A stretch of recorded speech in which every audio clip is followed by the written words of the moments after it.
তাফসীরুল কুরআন মাহফিলের সম্মানিত প্রধান বক্তা আলহাজ হাফেজ মাওলানা বেলাল হোসাইন খতিব মসজিদে বাড়ি তাআলা ফার্মগেট ঢাকা।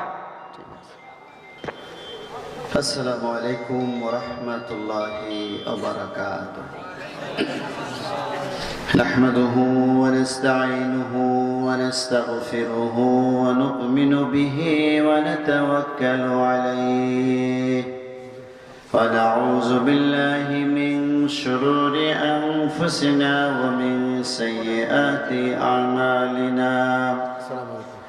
من يهد الله فلا مضل له ومن يضلله فلا هادي له ونشهد أن لا إله إلا الله وحده لا شريك له ونشهد أن سيدنا ونبينا وقدوتنا وإمامنا محمد الذي أرسله بالحق بشيرا ونذيرا وداعيا إلى الله بإذنه وسراجا منيرا فقد قال الله تعالى في كلامه المجيد وفرقانه الحميد সকলে জোরে সোরে আমার সাথে পড়ুন أعوذ بالله من الشيطان الرجيم بسم الله الرحمن الرحيم إن الله وملائكته يصلون على النبي يا أيها الذين آمنوا صلوا عليه وسلموا تسليما اللهم صل على سيدنا مولانا محمد وعلى آل سيدنا مولانا محمد होना ये फुल तो बुलबुल का तरन्नुम भी न हो चिमने दहर में कलियों का तबस्सुम भी न हो अल्लाहुम्मा सल्ली अला सय्यिदिना مولانا محمد وعلى آل سيدنا مولانا محمد রাত অনেক হয়েছে আমরা মূলত দোয়া করব যেহেতু সময় একেবারেই গভীর রাতে চলে গেছে এখন 11টা 20 বাজে 11টা 20 এই কঠিন শীতের ভিতরে আপনারা এখানে বসে আছেন প্রথমে আমরা শুকরিয়া আদায় করব কার আমরা জোরে বলছি আলহামদুলিল্লাহ আমরা আরেকটু জোরে বলতে চাই আলহামদুলিল্লাহ পরম ইয়া রাব্বি লাকাল হামদু কামা ينبغي لجلال وجهك وعظيم سلطانك আপনারা আমার সাথে এটা যে পড়লেন আপনারা জানেন আপনারা কি অর্জন করলেন এই যে ইয়া রাব্বি লাকাল হামদ কামা ইয়ানবাগি লিজালালি ওয়াজহিক ওয়া আযীমি সুলতানিক অনেক ফজিলতের হাদিস তো শুনছেন সুবহানাল্লাহ বললে এতগুলি সওয়াব আলহামদুলিল্লাহ বললে এতগুলি সওয়াব আপনাদেরকে যেটা পড়ালাম আপনারা আমার এলাকার মানুষ অত্যন্ত মুহাব্বতের লোক আপনারা এই জন্য এই জিনিসটা আমি পড়লাম যে এই দোয়াটা যারা পড়বে তাদের জন্য স্পেশাল একটা পুরস্কার আছে সুবহানাল্লাহ বলেন এটা আমি এলাকার ভাইদেরকে বঞ্চিত করতে চাই না। আমি আমার এলাকার ভাইদেরকে এই স্পেশাল প্রেজেন্টেশন, স্পেশাল প্রাইজ, উপঢৌকন, এই উপহার আপনি আল্লাহর কাছ থেকে পাবেন, এই জন্য আপনাদেরকে পড়ালাম। আমরা আগেই বলছি আলহামদুলিল্লাহ।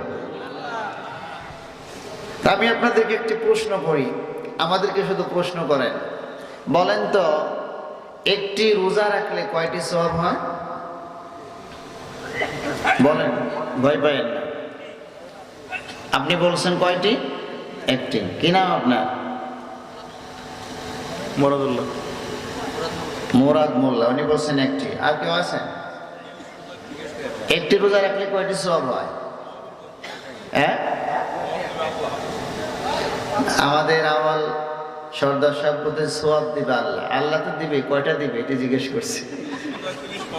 30 রোজায় 30 ফরজ। যার যার এলেম অনুযায়ী বলতেছেন, কিন্তু এর যে সোয়াব আমি যদি আপনাদেরকে বলি আপনারা আশ্চর্য হয়ে যাবেন। শোনেন, পবিত্র কোরআনুল কারীম থেকে আমরা কোরআন শরীফের একটি অক্ষর তেলাওয়াত করি, কম পক্ষে কত নেকি হয়? কত নেকি? 10 নেকি। আর যদি আপনি এটা নামাজে পড়েন কত নেকি? 100 নেকি। সুবহানাল্লাহ পড়েন, মনে থাকবে। নামাজে যে আমরা পড়ি, নামাজে পড়লে কত নেকি? এক এক অক্ষরে কত নেকি? 100 নেকি।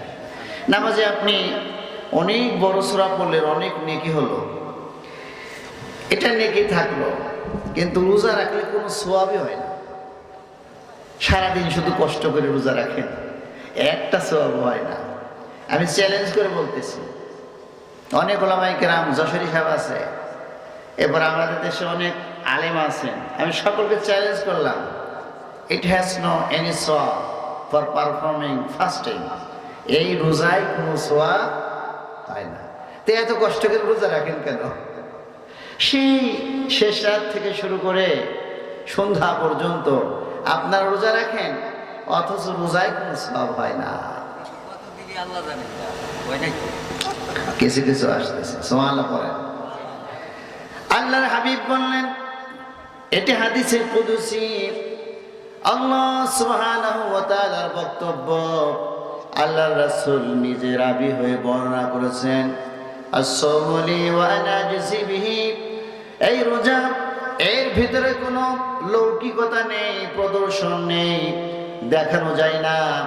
দান করলে আওয়াল সর্দার সাহেব মাহফিলের জন্য 50,000 টাকা দান করলে মানুষে জেনে যাবে রোজা রাখছে কিনা, এই বিষয়টা কিন্তু মানুষ জানবে না। ঠিক না বলে?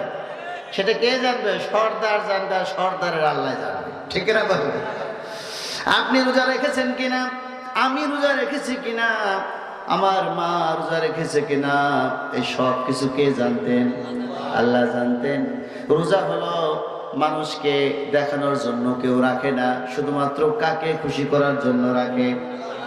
যেহেতু শুধুমাত্র এর ভিতরে কোনো রিয়া নাই, প্রদর্শন নেই, মানুষকে দেখানোর বিষয় নেই, একেবারে রব্বুল আলামিনের জন্য রাখেন। এই জন্য আল্লাহ পাক বললেন, আস-সাওমু লি, রোজা আমার জন্য রাখা হয়, ওয়া আনা আজজি বিহি, আদালতে আখিরাতে আমি রব্বুল আলামিন আমার বান্দাকে আমি নিজ হাতে আমার যা ইচ্ছা তাই দান করে দেব। এর মানে কি? এর মানে হলো আপনার সাথে আল্লাহ সাক্ষাৎ হবে। সুবহানাল্লাহ পড়ে। জান্নাতীরা জান্নাতে যাবে, জান্নাতে সব ধরনের নিয়ামত, যত ধরনের ফ্যাসিলিটি আছে, সব ধরনের ফ্যাসিলিটি পাবার পরেও আল্লাহ রাব্বুল আলামিনকে চোখ দিয়ে যতক্ষণ পর্যন্ত দেখছে না, ততক্ষণ পর্যন্ত জান্নাতীদের মন কিন্তু ভরবে না। ভরবে নাকি? জান্নাতে আসলাম, এখন আল্লাহরই দেখলাম না, যে আল্লাহকে না দেখে কত কষ্ট পৃথিবীতে আমরা সহ্য করেছি। ঠিক না বলেন? সে আল্লাহকে মানার কারণে 30তম পারা সূরা বুরুজের ভিতরে আল্লাহ পাক বলেছেন, পড়েন, আউযু বিল্লাহি মিনাশ শাইতানির রাজিম। সবাই পড়তেছেন? আওয়াজ কই? পড়েন, আউযু বিল্লাহি মিনাশ শাইতানির রাজিম। الرجيم بسم الله الرحمن الرحيم وما نقموا منهم إلا أن يؤمنوا بالله العزيز الحميد। এটা 30তম পারা সূরা বুরুজের প্রথমে রয়েছে। এখানে আল্লাহ পাক বললেন, যারা আজকে কষ্ট করতেছে, নির্যাতন ভোগ করে, জেলের ভিতরে থাকে, আবার বিভিন্ন মামলা হামলায় যারা কষ্ট করে, আল্লাহ পাক নিজে বলতেছেন এদের কোনো অপরাধ নাই, এদের অপরাধ হলো তারা আমি রব্বুল আলামিনের উপর ঈমান এনেছে। ঠিক না বলে? অপরাধ একটাই, আমি বলছি না, এটা কে বলছেন? আল্লাহ। আমার ভাইরা, এই জন্য যারা আমরা রোজা রাখি, আমাদের জন্য বড় সুসংবাদ হলো আমরা অবশ্যই কার সাথে সাক্ষাৎ করতে পারবো? আরো জোরে শুনতে চাই, কার সাথে? এটা হলো একটা আমল। আর একটা আমল হলো আজকে আমি আপনাদেরকে যেটা পড়ালাম, আবার পড়েন, ইয়া রাব্বি, একটু জোরে, ইয়া রাব্বি লাকাল হামদু কামা ইয়ানবাগি লিজালাল ওয়াজহিকা ওয়া আযীমি সুলতানিকা। আল্লাহর হাবিব বললেন, আল্লাহর নবীর একজন সাহাবী এইভাবে করে রব্বুল আলামিনের প্রশংসা করলেন। প্রশংসা করার পর আমাদের দুই কাঁধে দুইজন ফেরেশতা আছে কি নাই? ভালো কাজগুলো কোন পাশে ফেরেশতা লেখেন? ডান পাশের ফেরেশতা। আর খারাপ কাজগুলো কোন পাশের ফেরেশতা লেখেন? এই ডান পাশের ফেরেশতা সওয়াব এখন লিখবে, কত লিখবে? কত হাজার লিখবে, কত মিলিয়ন, কত বিলিয়ন, কত ট্রিলিয়ন লিখবে। এই ডান পাশের ফেরেশতা কিছুই টের পাইতেছে না, কারণ এত সুন্দর করে রব্বুল আলামিনের প্রশংসা করলো, এর সওয়াব কত হবে এই বিষয়টি ওই ফেরেশতার নিজেরই জানা নাই। সুবহানাল্লাহ। তাহলে বোঝা গেল সওয়াব অনেক হবে, ঠিক না? অল্প হবে না। এই জন্য উনি টের পাইতেছেন না কিছু। ডাইরেক্ট রব্বুল আলামিনের কাছে গিয়ে হাজির। সুবহানাল্লাহ পড়ে গিয়ে বলছেন, ইয়া আল্লাহ, তোমার এক বান্দা এত সুন্দর করে তোমার প্রশংসা করেছে, তার সওয়াব কত হবে বুঝতে না পেরে তোমার কাছে পাড়ি জমিয়েছি, বলে দাও। আল্লাহ পাক বলছেন, ওই বান্দার নাম কি? সুবহানাল্লাহ বললেন না? রাবি বলছেন, ওয়া আ'লামু বিহি। রাবি বলছেন, আল্লাহ খুব ভালো করেই জানেন ওই বান্দার নাম কি। এরপরে প্রশ্ন করলেন, কারণ হলো আল্লাহ ওই বান্দার মর্যাদা আরশে আজিমে বেশি করে মর্যাদা বৃদ্ধি করে দিতে চান। আরশে আজিমে সকলের কাছে আল্লাহর ওই বান্দার নামটা পরিচয় করিয়ে দিতে চান। সুবহানাল্লাহ। আমার ওই বান্দার নাম কি? তখন ওই বান্দার নাম বলবে, আল্লাহ পাক বলবেন, ওই বান্দার বাবার নাম কি? সুবহানাল্লাহ পড়েন। তখন পিতার নাম বলা হবে। এরপরে বলবেন, যে বান্দা এত সুন্দর করে আমার প্রশংসা করলো, তার মায়ের নামটা কি? সুবহানাল্লাহ। আমাদের মায়ের নামটাও বলা হবে। এরপরে তাকে প্রশ্ন করা হবে, এই ফেরেশতা, তুমি যেই বান্দার জন্য আমার কাছে সওয়াব লেখার জন্য এসেছো, তার বাড়ি কোন গ্রামে, কোন দেশে বাড়ি, কোন জেলায় বাড়ি, কোন গ্রামে বাড়ি?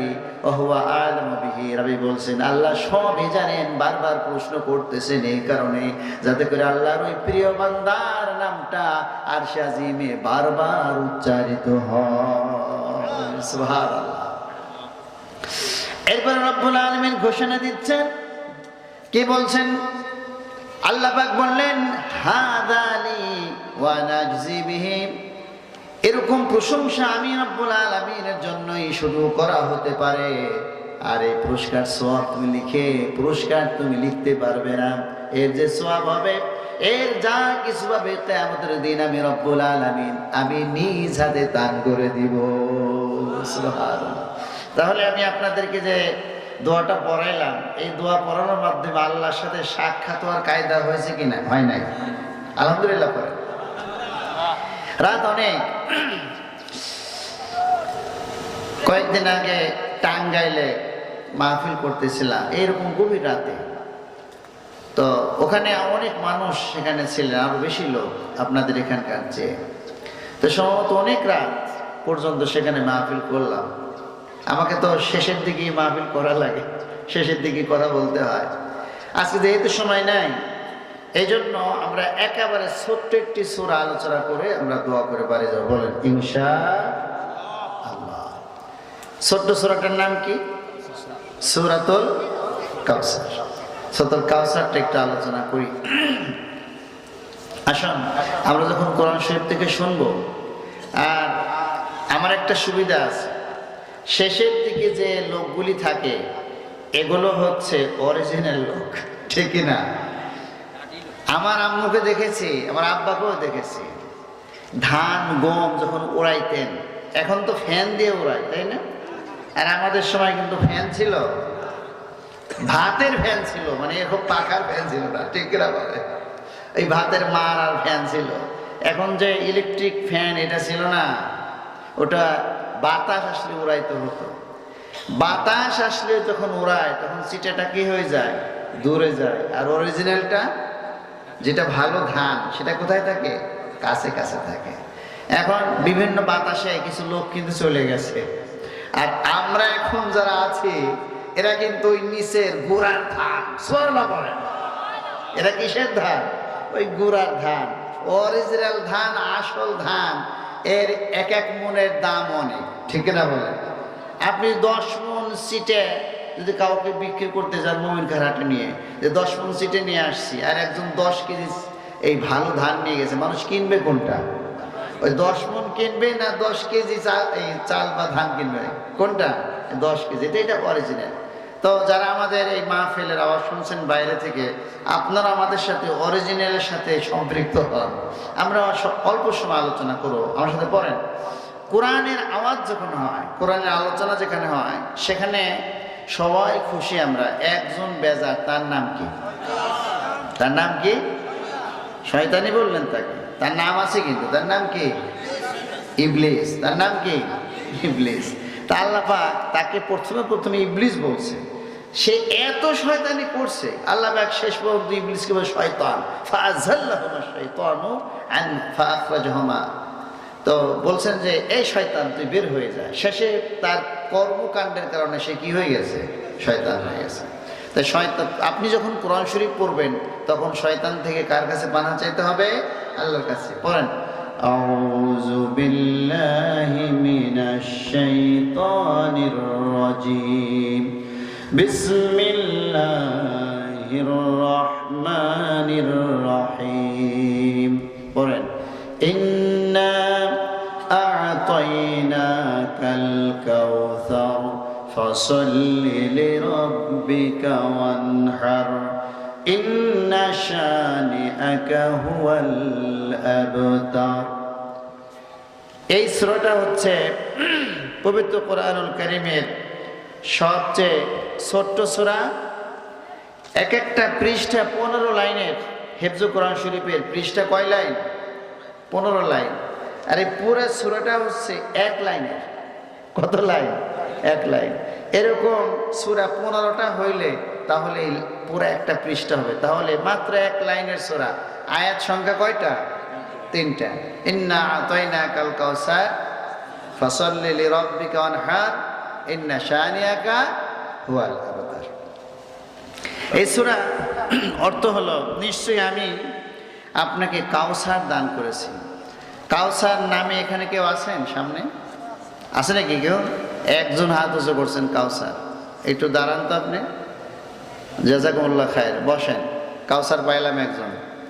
ইন্না আ'তাইনাকা, নিশ্চয়ই আমি, ইন্না we have given you verily আল কাউসার, আপনাকে আমি অবশ্যই কাউসার দান করেছি।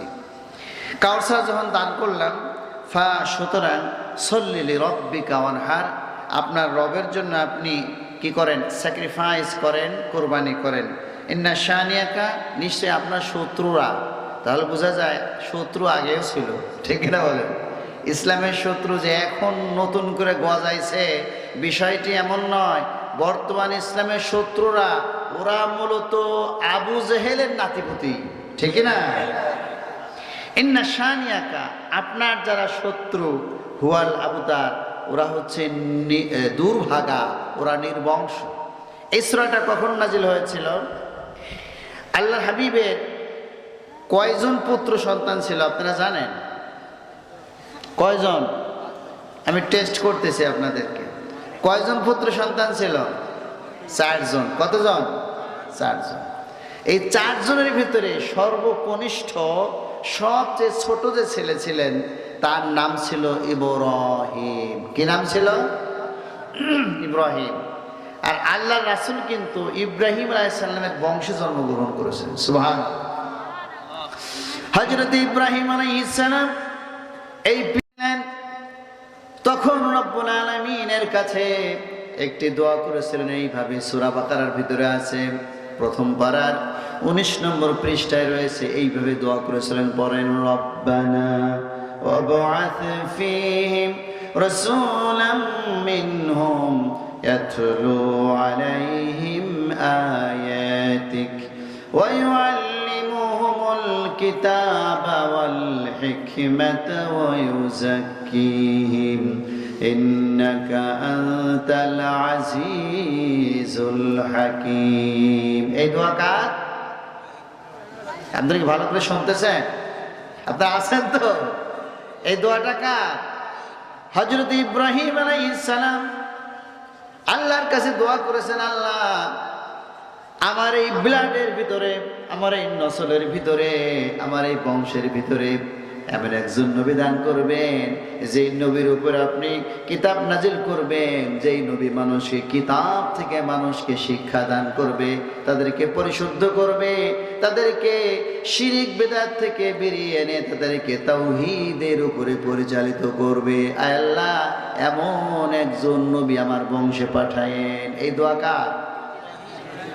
ইব্রাহিম আলাইহিস সালামের। সেই দোয়া কবুল হয়েছে। সুবহানাল্লাহ। সেই দোয়া কবুল হবার কারণে আল্লাহ রাব্বুল আলামিন হযরত ইব্রাহিম আলাইহিস সালামের বংশে আল্লাহর হাবিবকে দান করলেন। এই জন্য আল্লাহর নবী মাঝে মধ্যে এইভাবে বলতেন, আনা ইবনু ইব্রাহিম, আনা ইবনু ইসমাইল, আমি ইব্রাহিমের বংশধর, আমি ইসমাইলের বংশধর। সুবহানাল্লাহ।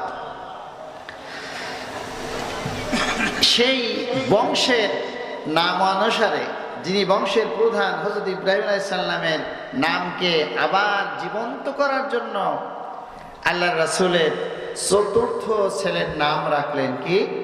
ইব্রাহিম। আগের 3 ছেলে ইন্তেকাল করেছেন। আপনারা সকলেই জানেন আল্লাহর নবীর কোনো ছেলে বড় হতে পারে নাই। আমাদের দেশে এখন রাজতন্ত্র আছে, বিভিন্ন দেশে রাজতন্ত্র থাকে, বাপ মারা গেলে ছেলে নেতা হয়, ঠিক না?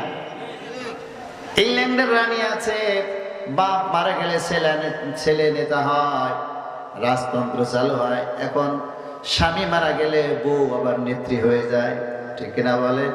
আবার বাপ মারা গেলে মেয়ে যদি যোগ্য থাকে, মেয়ে আবার নেত্রী হয়ে যায়, হয় না? আমাদের দেশে 2টার উদাহরণই আছে, না নাই? আবার স্বামী মারা গেলে স্ত্রী নেত্রী হয়ে যায়, এরকম আছে 2 জন। কয়জন? 2 জন আছে আমাদের দেশে।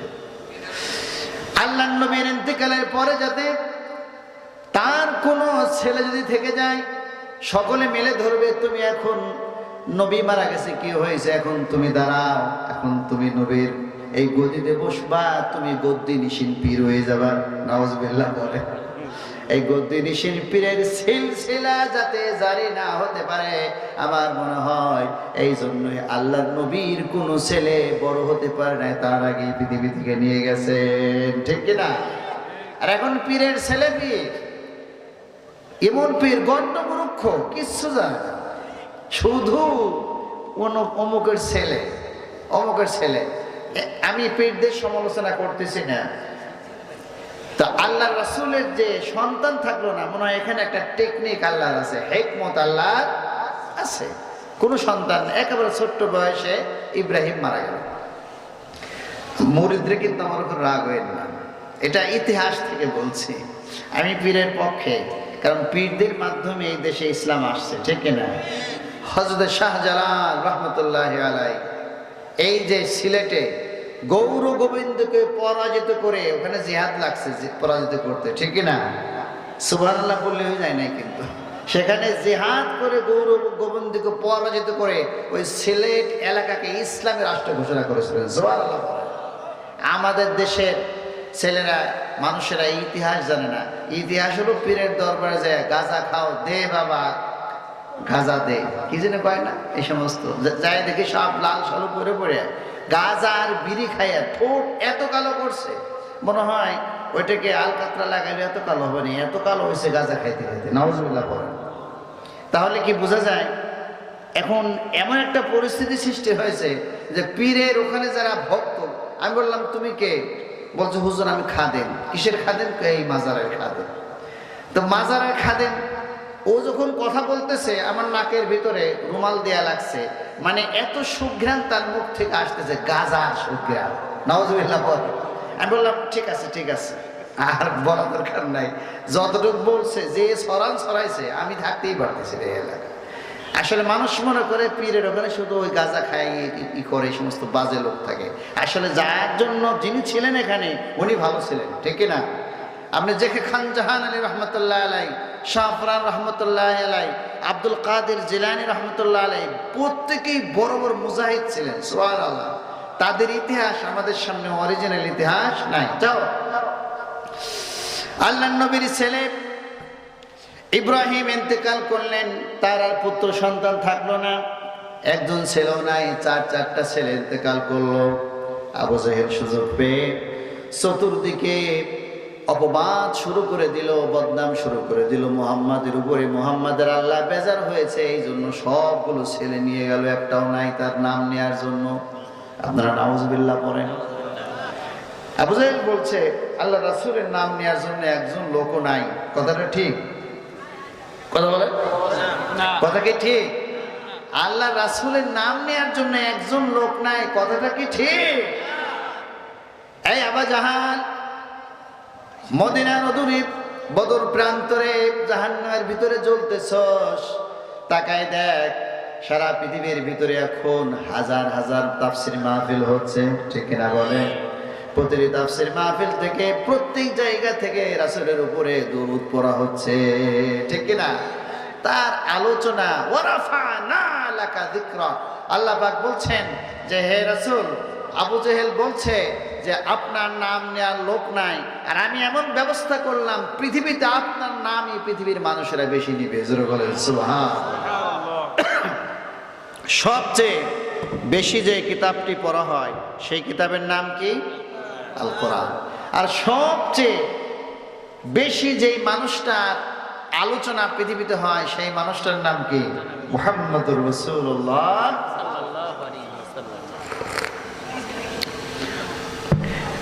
আল্লাহ রাব্বুল আলামিন বললেন হে রাসূল, আমি এমন কায়দা করলাম আমার নাম যেখানে নেওয়া হবে আপনার নামও সেখানে নেওয়া হবে। সুবহানাল্লাহ বলেন। আমরা যদি কালিমার দিকে দেখি পড়েন লা ইলাহা ইল্লাল্লাহু মুহাম্মাদুর রাসূলুল্লাহ। রাসূলের নাম নাই? নামাজে আছে? আল্লাহ রাসূলের নাম নামাজে আছে? কোথায় আছে?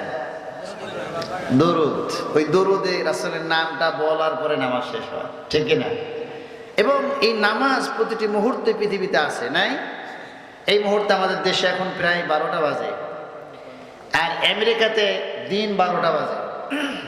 আবার কিছু কিছু দেশে জাপানিরা এখন তাহাজ্জুদ নামাজ পড়তেছে, চীনারা প্রায় এখন ফজরের নামাজের আগে আগে আছে। এই পৃথিবীতে প্রতিটি মুহূর্তে নামাজ হচ্ছে, আর নামাজের ভিতরে দরুদ হচ্ছে, আর দরুদের ভিতরে আল্লাহ রাসূলের নাম উচ্চারিত হচ্ছে। সুবহানাল্লাহ। না, আল্লাহ রাসূলের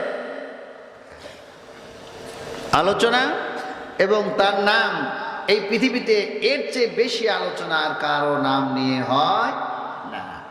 এখন আবু জেহেল বলছিল তোমার তো ছেলে নাই, তোমার নাম নিবে কে? এখন দেখো যে হাজার হাজার মাইল দূরে আমরা এই বালুধম এলাকায় বসে এই গভীর রজনীতে আমরা আল্লাহ রাসূলকে স্মরণ করতেছি, ঠিক না? আমি 2019 সনে হজে গিয়েছিলাম। এর আগেও হারাম শরীফে গিয়েছি, উমরা করেছি। 19 সনে যখন হজে গেলাম, হজে যাওয়ার পর আমার বাথরুমে যাওয়া দরকার। তো পুলিশ আছে, এলাকার লোকজন, তার ভিতরে তো আর আরবি ভাষা। আমি হইন বেতুল খালা, হাম্মাম হয় কোথায়, তোমার কোথায় হাম্মাম? তুমি নিচে যাও, নিচে একটা সিঁড়ির মতো আছে, গেলাম নিচে, যাই দেখি কি হাজার হাজার বাথরুম, একটা দুইটা না, হাজার হাজার বাথরুম। ওরে বাথরুম, এত বাথরুম। তো পরে জানতে পারলাম যে আল্লাহ রাসূলের বাড়ি আবার একটু দূরেই, আর এই জায়গাটা হচ্ছে বাথরুম। জিজ্ঞেস করলাম এই জায়গাটা কার ছিল? জানেন না, এটা হলো ইন্টারন্যাশনাল আবু জাহাল। আবু জাহালের বাড়িতে সৌদি সরকার ইন্টারন্যাশনাল পায়খানা বানাই দিছে। এখন সবাই যায়, যখন শুনে আবু জাহেলের বাড়ি, ও কুইতে কুইতে হইলেও কিছুক্ষণ বাথরুম করে আসে, যে আবু জাহেলের বাড়িতে একটা বাথরুম করে যায়। কারণ ওর এটা সম্মান, তাই না? ওর এটা কি সম্মান। আল্লাহ বলে আযাবুন আযীম, যুকু আযাবান আযীম, কয় আযাবের শাস্তি, এটা স্বাদ নেয়। এটা কি স্বাদ লাগে? আযাব স্বাদ লাগে না, ক্রিটিসাইজ করে। আমরা আবু জাহেলকে ক্রিটিসাইজ করছি যে তুমি এখন তোমার সম্মান নাও, তোমরা বলছিলে না রাসূলের সম্মান নাই, রাসূলের এই নাম নেওয়ার লোক থাকবে না। এখন দেখো কত মানুষ এখানে আসে রাসূলের বাড়ির সামনে যে কাঁদে, ঠিক না বলেন? আল্লাহ রাসূলের বাড়ি আমি 2001 সনে গিয়েছিলাম, তখন লেখা ছিল হাযা মাকানু বাইতি রাসূলিল্লাহ সাল্লাল্লাহু আলাইহি ওয়াসাল্লাম, এভাবে লেখা ছিল, দিস প্লেস, এই জায়গাটা হচ্ছে the place, the house of Muhammad সাল্লাল্লাহু আলাইহি ওয়াসাল্লাম। এই জায়গাটা সেই জায়গায় যেই জায়গায় মুহাম্মদ সাল্লাল্লাহু আলাইহি ওয়াসাল্লামের বাড়ি ছিল। এখন দোতলা একটা বিল্ডিং করে দিয়েছে, লাইব্রেরি করে দিয়েছে। আমি 2001 সনে ওই লাইব্রেরিতে ঢুকেছিলাম, ঢুকে বুখারী শরীফ পড়েছি, তাফসীর, বিভিন্ন তাফসীর পড়েছি, বিভিন্ন হাদিসের গ্রন্থ পড়েছি। কিছুক্ষণ আমাকে সময় দেওয়া হয়েছিল, আমি সেখানে পড়লাম যে আমার নবী এই ঘরে জন্মগ্রহণ করেছে। সুবহান! আমার নবী যখন জন্মগ্রহণ করলেন ওই ঘরে, হযরতে মা আয়েশা রাদিয়াল্লাহু তাআলা, হযরতে মা আমিনা রাদিয়াল্লাহু তাআলা আনহা বর্ণনা করেন, আল্লাহর নবী যখন পৃথিবীতে আসলো, সে যখন বের হলো আমার পেট থেকে, বের হওয়ার সাথে সাথে বিশাল একটা বিজলি চমকানোর মতো নূর বের হয়ে গেল, একটা নূর চমকিয়ে গেল। আমি আমার এই বাড়ি থেকে, মক্কার বাড়ি থেকে হাজার হাজার মাইল দূরে ইরাকের পশ্চিম পাশে সিরিয়ার দেশ, আমি আমার এই ছেলের শরীরের নূর দিয়ে ওই সিরিয়ার যে দালান কোঠা আছে, সেই দালান কোঠা, হাজার হাজার মাইল দূরে দালান কোঠা, আমি মক্কায় বসে দেখলাম। সুবহানাল্লাহ! তিনি যে নবী হবেন এর ভাব আগে থেকে শুরু হয়ে গেছে। সুবহানাল্লাহ! কোনো রক্তপাত হয় নাই, ডেলিভারির জন্য কোনো মহিলা আনা হয় নাই, হঠাৎ করে হয়ে গেল। ফজরের ঠিক পূর্ব মুহূর্তে নামাজের আজান এখনো হয় নাই। যখন নামাজের আজান হয় না, যখন পৃথিবীতে মানুষ আসবে, পৃথিবীতে আল্লাহর নবী আসবেন, দিন বাইনা ধরেছে, আল্লাহ আমার দিনের ভিতরে মুহাম্মদ সাল্লাল্লাহু আলাইহি সাল্লামকে জন্ম করায় দাও। আবার রাত বলছে, আল্লাহ আমাকে বাদ দেবে কেন, রাতের ভিতরে দিয়ে দাও। রাত এবং দিনের এই আরজিকে মেটানোর জন্য রাত শেষ, দিন শুরু, এই দুইটার মাঝে, এই সময়ের ভিতরে আল্লাহ নবীর জন্মের সময় নির্ধারণ করেছেন কে? আসলেন, শুরু হয়ে গেল এই বংশে। যাও, আমার কথা ওইটা না। তাহলে আমরা বুঝলাম যে ইব্রাহিম ইন্তেকাল করার পরে আবু জাহেল চতুর্দিকে যখন এই বদনাম ছড়াচ্ছে, মুহাম্মদ নির্বংশ হয়ে গেছে। নাউজুবিল্লাহ বলেন। আমাদের বাংলা ভাষায়, ফরিদপুরের ভাষায় এটাকে আট করে বলা হয়, যার সন্তানাদি হয় না। তার মেয়ে সন্তান তো আছে, এরপরও যাকে দেখতে আরই তার চলন বাঘা, একটা কথা বলে না, মুহাম্মদকে তো দেখতে তার ভালো লাগে না, এই জন্য বলছে যে আট করে হয়ে গেছে, ওর ছেলে বাঁচে না। নাউজুবিল্লাহ বলেন। আমরা সবাই আল্লাহর রাসূলের রুহানি সন্তান, ঠিক না বলেন? আমরা সবাই কি রুহানি সন্তান? আল্লাহর রাসূলের রুহানি সন্তান হওয়ার জন্য রাজি আছেন তো? দেখি কারা কারা আছেন। আলহামদুলিল্লাহ, আল্লাহ পাক কবুল ও মঞ্জুর করুন। বলেন ইন্না আ'তাইনাকাল কাউসার। এইভাবে করে যখন আবু জেহেল্লা চতুর্দিকে বদনাম ছড়াচ্ছিল, আল্লাহ রাব্বুল আলামিন আল্লাহ রাসূলকে সান্ত্বনা দেওয়ার জন্য, তাকে প্রবোধ দেওয়ার জন্য, তার মন খুশি করার জন্য এমন একটা জিনিস আল্লাহ রাসূলকে গিফট করার জন্য, উপহার দেওয়ার জন্য রব্বুল আলামিন সিদ্ধান্ত গ্রহণ করলেন যে গিফট আল্লাহর নবীর আগে কোনো নবীকে দেওয়া হয় নাই, পরও দেওয়া হবে না। এই গিফট যাকে কোনোদিন কোনো নবীকে দেওয়া হয় নাই, এমন একটা গিফট আল্লাহ রাসূলকে দেওয়ার জন্য সিদ্ধান্ত গ্রহণ করলেন। সেই গিফট আর কোনো কিছু ছিল না, সেই গিফট হলো ইন্না আ'তাইনাকাল কাউসার। পড়েন ইন্না। স্যারকে একটু উপরে নিয়ে আসেন, আমি তো দেখেই নাই এই স্যারকে। ফাসাল্লি লিরাব্বিকা ওয়ানহার ইন্না শানিআকা হুয়াল আবতার। কাউসার কি জিনিস? এই কাউসার আল্লাহ রাসূল কাবার হাতিমের ভিতরে শুয়েছিলেন। সুবহানাল্লাহ বলেন। কাবার হাতিম আপনারা চিনেন, কাবা শরীফ দেখবেন, এই যে কাবা শরীফ তার উত্তর পূর্ব কর্নারে কিছুটা খালি আছে, হাফ ওয়াল আছে, ঠিক কিনা? হাফ ওয়াল আছে, উপরে ছাদ নাই, এটাকে হাতিম বলা হয়। আল্লাহর নবী হাতিমের ভিতরে শুয়েছিলেন। জাযাকাল্লাহ খায়ের। এই মুহূর্তে আল্লাহ পাক এই কাউসার দিয়ে পাঠিয়েছেন, সূরা কাউসার নাজিল হয়ে গেল। যায়েদ রাদিয়াল্লাহু তাআলা আনহু পাশে বসেছিলেন, বললেন যায়েদ। যায়েদ রাদিয়াল্লাহু তাআলা আনহু উঠে বাড়ির দিকে রওনা দিয়েছেন, কিছু দূর গিয়েছেন, বলছেন যায়েদ শোনো শোনো শোনো, তুমি প্রথম ব্যক্তি, আমাকে আল্লাহ পাক একটি গিফট দিয়েছেন, উপহার দিয়েছেন, তোমাকে আমি প্রথমে সেই গিফটের উপহারের সেই সংবাদ জানাবো। সুবহানাল্লাহ। হযরত যায়েদ রাদিয়াল্লাহু তাআলা আনহু বলছেন ইয়া রাসূলুল্লাহ, অবশ্যই আমি শুনবো, বলেন।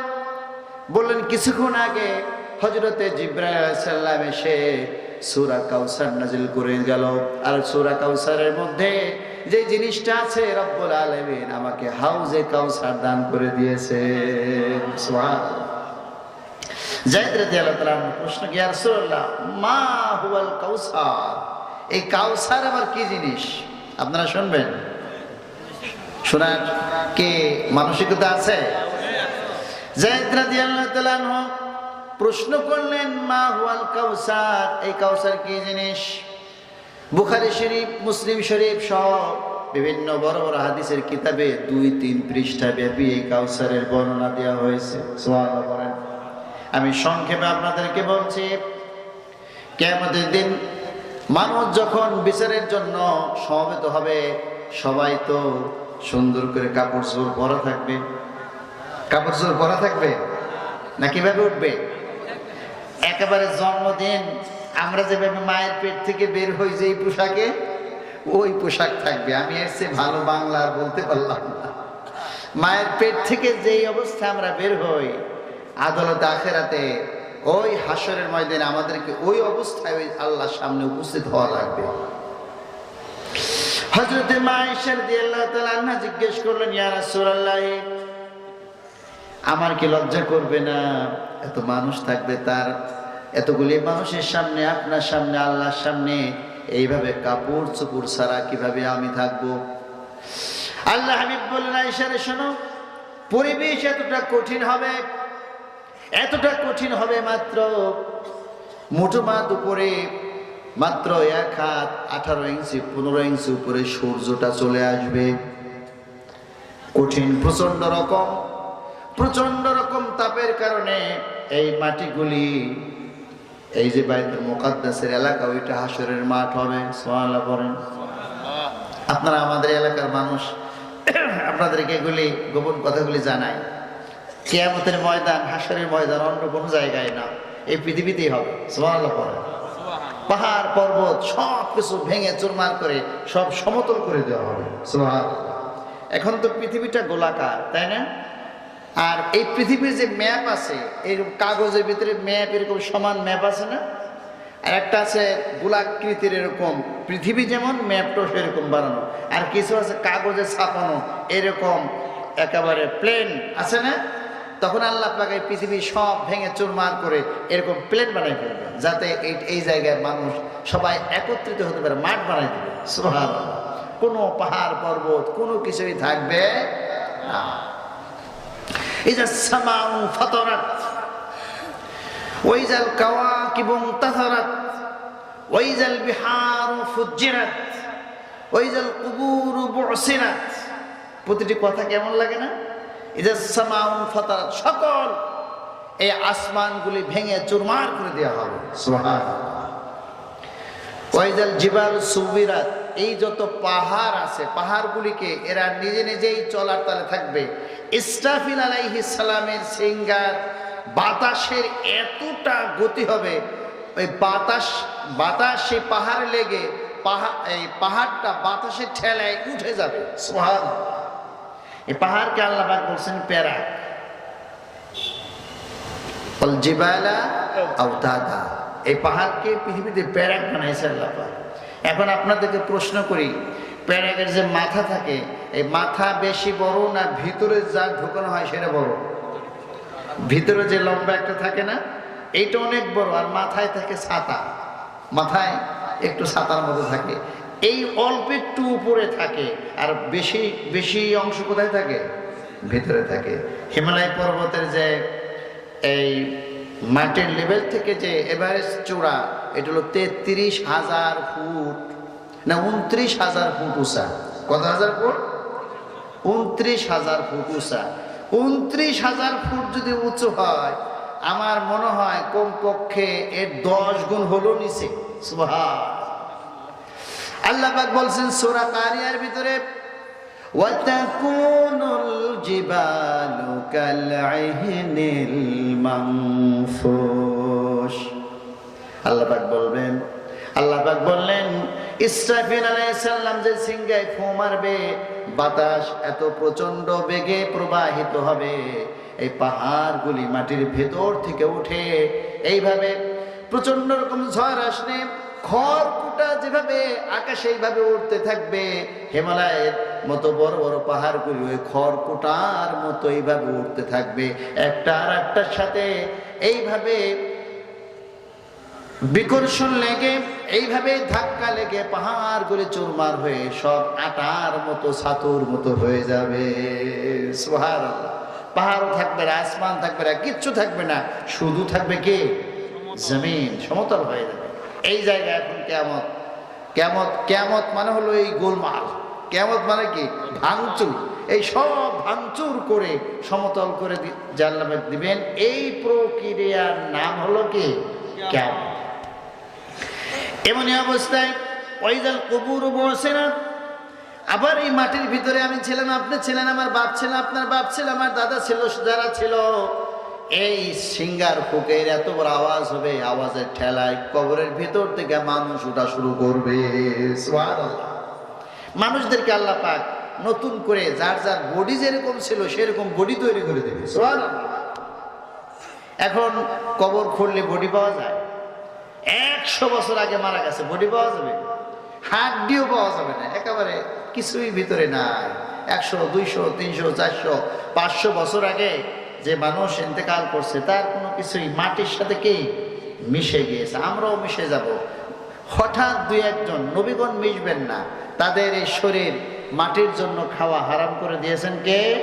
আল্লাহ পাক। তাদের শরীরটা নষ্ট হবে না। যত নবী আছে, শহীদ আছে, এদের শরীর নষ্ট হবে না। আল্লাহ পাক এদের জন্য হারাম করে দিয়েছেন, ডোন্ট টাচ হিম, তাকে তোমরা স্পর্শ করবে না। আর ম্যাক্সিমাম প্রায় সব মানুষের বডি নষ্ট হয়ে যাবে। মা আয়েশা রাদিয়াল্লাহু তাআলা আনহা বললেন, এই প্রশ্নের জবাবে আল্লাহর রাসূল বললেন, আয়েশা, কঠিন পরিস্থিতি হবে, তুমি কি অবস্থায় আছো, তোমার শরীরে কাপড় আছে কি নাই, এই জিনিসটুকুন তোমার ব্রেনের ভিতরে আসার এই সুযোগ ওই মুহূর্তে থাকবে না। সবাই চিন্তা, আল্লাহ বাঁচাও আগে। তো এখন মাটি তো তামা হয়ে যাবে, মাটি কি হয়ে যাবে? পুরে পুরে তামার মতো হয়ে যাবে। তো এই অবস্থায় আমাদের দেশে আমি 2-1 জনের কাছে শুনেছি, কিছু কিছু পীর সাহেবরা বলতেছে যে পীর সাহেবদের নাকি জাহাজ হবে, সে জাহাজের ভিতরে মুরিদদেরকে নিয়ে একেবারে জান্নাতে চলে যাবে। দেখো পানি তো নাই। হাসরের ময়দান হলো সূর্যের তাপের চোটে তামা হয়ে গেছে, পানি নেই, জাহাজ নিয়ে যাবে কিভাবে 20 বছর? আর নদী আছে নাকি? ওয়াইজাল বিহার ও ফুজ্জিরা, যত নদী ছিল, নালা ছিল, যত সমুদ্র ছিল, এই ভেতর থেকে আগ্নেয়গিরি উঠে একেবারে সব পানি পুনি শুকিয়ে সমতল হয়ে গেছে। তা বিশাল জাহাজ কোন জায়গায় দিয়ে চালাবে? কত দেখি আজগুবি এক কথা, আজগুবি এক কথা। জাহাজই তো নাই। পীর সাহেব জাহাজে সারেং ধরবে, এখন পীর সাহেব নিজে কোন জায়গায় থাকবে সেটা কি কোন খবর আছে? খবর নাই। পীর সাহেবদেরকে অবজ্ঞা করছি না, তবে বলছি এই ধরনের কোরআন হাদিসে যেগুলি নাই সেগুলো কি বলা উচিত? আমার ভাইরা যাও, মানুষেরা পঙ্গপালের মতো দিশেহারা হয়ে যাবে, কিভাবে বাঁচি? সবাই বলবে ইয়া নাফসি ইয়া নাফসি ইয়া নাফসি ইয়া নাফসি। প্রথমে সবাই বেহুশ থাকবে, বেহুশ হওয়ার পরে সকল মানুষের ভিতরে প্রথম ব্যক্তি হবেন মুহাম্মদুর রাসূলুল্লাহ সাল্লাল্লাহু আলাইহি ওয়াসাল্লাম। তিনি প্রথমে হুঁশ ফিরে পাবেন। হুঁশ ফিরে পেয়ে আল্লাহ রাব্বুল আলামিনের কাছে নিজের কপালটা দিয়ে তিনি সিজদায় পড়ে যাবে। সিজদায় গিয়ে বলতেছেন ইয়া উম্মতি ইয়া উম্মতি ইগফিরলি উম্মতি, আল্লাহ আমার উম্মতকে maaf করো, আমার উম্মতকে maaf করো। সুবহানাল্লাহ পড়েন। আদম আলাইহিস সালাম বেহুশ, মুসা আলাইহিস সালাম বেহুশ, ঈসা আলাইহিস সালাম বেহুশ, এমনকি হযরত ইব্রাহিম আলাইহিস সালাম পর্যন্ত বেহুশ, কারো কোনো হুঁশ নাই। আল্লাহর নবী এক সচেতন হয়ে হুঁশ ফিরে পেয়ে আমাদের জন্য তিনি আল্লাহর কাছে সিজদা দিয়ে কাঁদতে থাকবে। সুবহানাল্লাহ।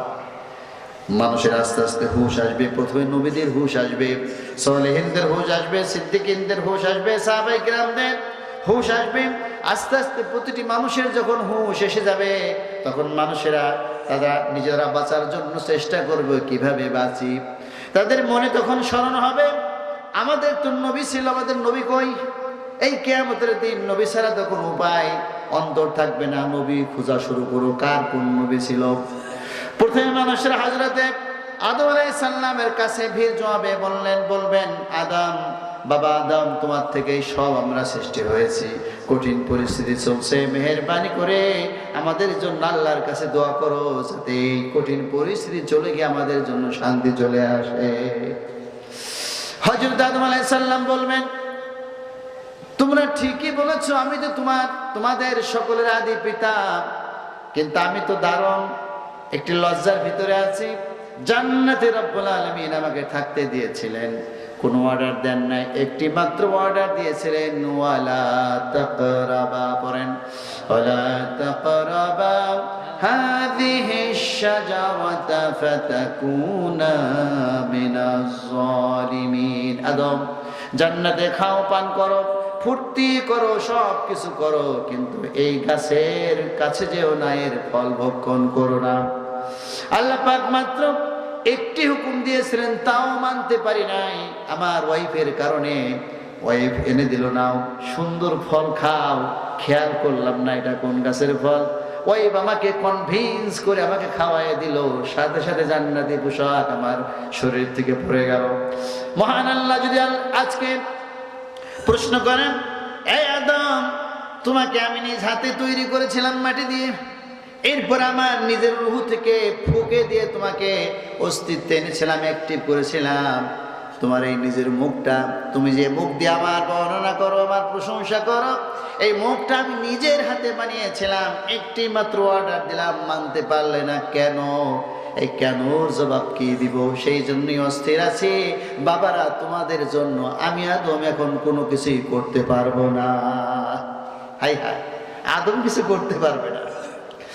আদম আলাইহিস সালাম বলবেন তোমরা একটা কাজ করতে পারো, আমার পরে হযরতে নূহ আলাইহিস সালাম পৃথিবীতে আসছিলেন, তোমরা তার কাছে যাও।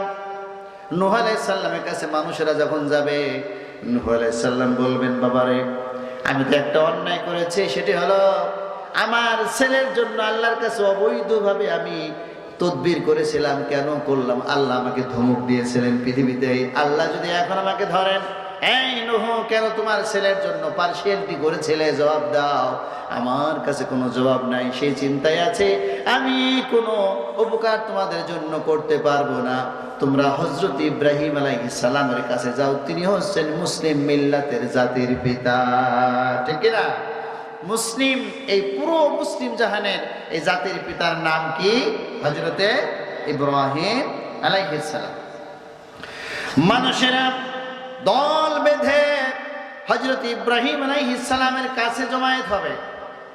ইব্রাহিম আলাইহিস সালামের কাছে জমায়েত হওয়ার পর হযরত ইব্রাহিম আলাইহিস সালাম বলবেন, তোমরা তো আমার সন্তান, আমাকে আল্লাহ পাক জাতির পিতা বানিয়েছিলেন, মুসলিম জাতির পিতা, এটাও ঠিক আছে, কিন্তু আমি এত কঠিন কঠিন পরীক্ষায় উত্তীর্ণ হয়েছি, কিন্তু তিনটি বার ইনডাইরেক্ট আমি একটু কথা বলেছিলাম। কেন?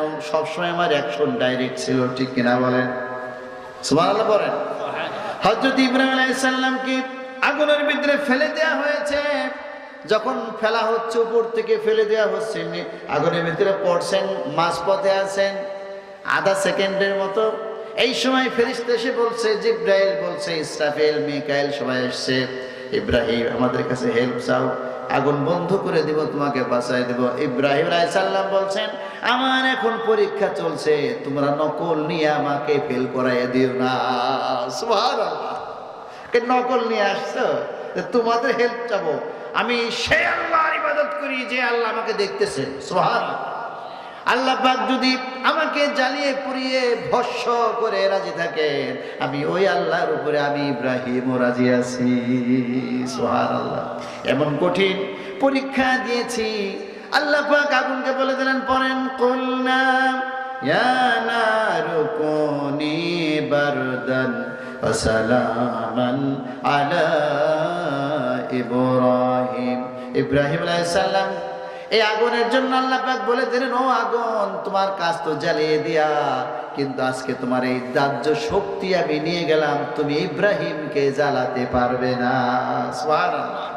আমি জানতাম না যে এটা জ্বলবে না, আমি আল্লাহর উপরে ডিপেন্ড করলাম, কিন্তু তিনটি কথা বলেছিলাম ইনডাইরেক্ট। বলেছিলেন যে চলো পূজায় যাই, মেলায় যাই। আমাদের লোকজন জসিম মেলায় যায় কিনা বলেন?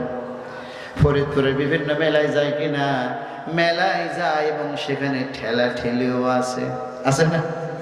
21 ফেব্রুয়ারিতে আমরা দেখি ওই ক্যামেরাম্যানরা, টেলিভিশনের ক্যামেরাম্যানরা কোন জায়গায় ঠেলা ঠেলি চলছে, ওই দৃশ্য টেলিভিশনে দেখেন কেমন মেলা করতেছে।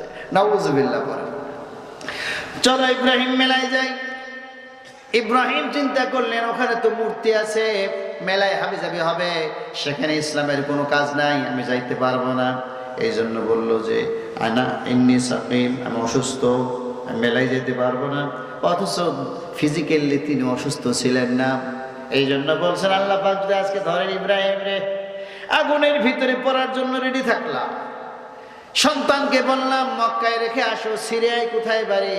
হযরতে ইব্রাহিম আলাইহিস সালামের বাড়ি হলো পশ্চিম ইরাকে। সুবহানাল্লাহ পড়েন। ইব্রাহিম আলাইহিস সালামের বাড়ি কোথায়? ইরাকের পশ্চিম প্রান্তে, ইরাকের ঠিক পশ্চিম প্রান্তে, এরপরে হলো সিরিয়া। সেই ইরাকের পশ্চিম প্রান্ত থেকে হাজার হাজার মাইল অতিক্রম করে এই মক্কার জেদ্দার এখন যেই জায়গায় মক্কা শরীফ, এই জায়গায় মাত্র 7-8 বছরের ফুটফুটে জ্যোৎস্নার মতো সুন্দর ছেলে ইসমাইল, এই নাবালক ছেলেকে এবং তার মাকে আল্লাহ পাক বলছে ওই জায়গায় জনমানবহীন প্রান্তরে রেখে আসো।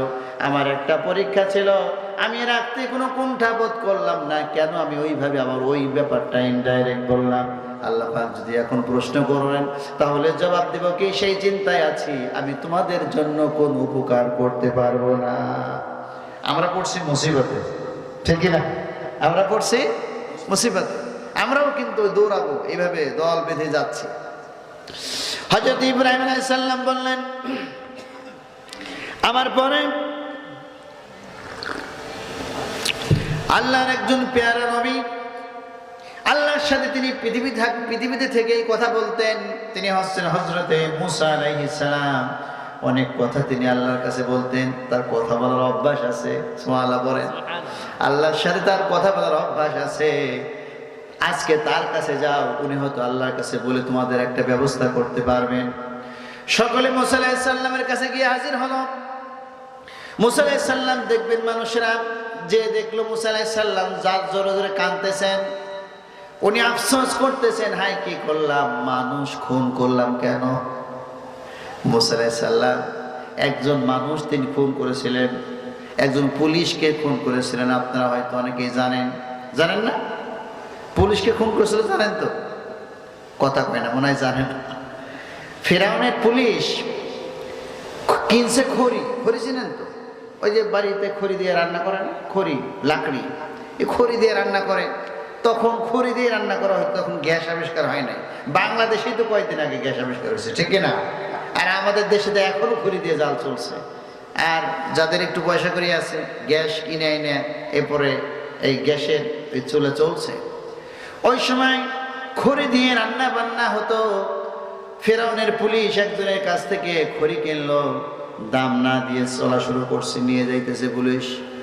এখন চিন্তা করলো, বেটা পুলিশ, এই পুলিশের তো ক্ষমতা আছে, যা ইচ্ছে তাই করতে পারে। এখনকার পুলিশ কিন্তু এরকম 2 নম্বরই করে না, করে? এই ফিরআউনের পুলিশ পয়সা দেওয়া ছাড়া খড়ি নিয়ে যায়। পাশেই দাঁড়িয়ে আছে ফিরআউনের পালক পুত্র মুসা। সুবহানাল্লাহ পড়ে। বলছে, মুসা ভাই, এই দেখো তোমার পুলিশ, তোমার বাপের পুলিশ আমাকে খড়ির পয়সা না দিয়ে খড়ি নিয়ে যাচ্ছে, পুলিশের বিচার করো। তুমি তো রাজার ছেলে, রাজার পালক ছেলেকে মুসা আলাইহিস সালাম জানেন তো? রাজার পালক ছেলে মুসা আলাইহিস সালাম। মুসা আলাইহিস সালাম চিন্তা করলেন, আমি, আমার বাপ হলো রাজা, আর আমার ওই রাজার পুলিশ সে পয়সা না দিয়ে চলে যাচ্ছে। কইছে, এই বেটা পুলিশ দাঁড়া এখানে, পয়সা দিলে না কেন বল। এই বেটা, এরকম করে কলার ধরে একটা ঝাঁকি মারছে। ঝাঁকি মারার চোটে এই পুলিশ 3 উল্টেন দিয়ে ওই পাশে যায় পরে মুখ দেখে সেমরি বেরিয়ে দিতেছে। এখন কিছুক্ষণ পরে দেয়, আর কোনো খবর নাই। তো এখন তো ওই ডাক্তারে কি যেন একটা লাগায় না কানের ভিতরে, দেখে দম আছে কিনা। তো তখন এটা তো আবিষ্কার হয় নাই। তো মুসা আলাইহিস সালাম ওই পুলিশের কানের এই হার্টের এখানে যে কান লাগাইছে, যাই দেখে যে দেয়ার ইজ নো মুভমেন্ট, কোনো উচ্চবাস্তু নাই, অলরেডি হি হ্যাজ ডাইড, মারা গেছে। ক্বালা হাযা মিন আমালি শাইতান, এটা কোরআন শরীফে ঘটনাটা আছে। মুসা আলাইহিস সালাম বলেন, কি করলাম, এটা শয়তানি কাজ করে ফেললাম, মানুষ মেরে ফেললাম।